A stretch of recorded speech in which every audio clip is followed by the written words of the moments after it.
BE mechanical engineering முடிச்சுட்டு அதுக்கப்புறமா அந்த ஸ்கூலு வேலைக்காக தேடி இருந்தேன். அப்போ என் ஃப்ரெண்ட்ஸ் ரிலேட்டிவ்லாம் வந்து எனக்கு வந்து கேட் ஸ்கூலை பற்றி சர்ச் பண்ணி நீ போடான்னாங்க. அதுக்கப்புறமா வந்து கேட் ஸ்கூலில் வந்து ஜாயின் பண்ணேன். எனக்கு எதுக்கு எதுனான்னு பார்த்தீங்கன்னா, என்னோடய அட்வான்ஸ் லெவல் எப்படி இருக்கும் சர்ச்சிங்க்கு வேலைக்காக நான் தேடிட்டு இருந்தேன். அந்த டைமில் வந்து கேட் ஸ்கூல் நல்லா யூஸ்ஃபுல்லாக இருந்தது. இங்கே டீச்சிங் ட்ரைனிங்கும் அவங்களோட பிளேஸ்மெண்ட் வந்து நல்லா இருக்கு.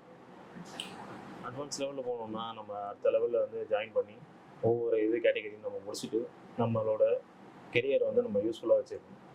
அதே மாதிரி இங்கே டீச்சிங் ட்ரைனிங் பார்த்தீங்கன்னா ஒவ்வொரு ஸ்டாஃபும் நல்லா யூஸ்ஃபுல்லாக அட்வான்ஸ் லெவல் எப்படி இருக்கும் ஒவ்வொரு ஸ்டெப் பை ஸ்டெப்பாக நம்மளுக்கு சொல்லித்தராங்க.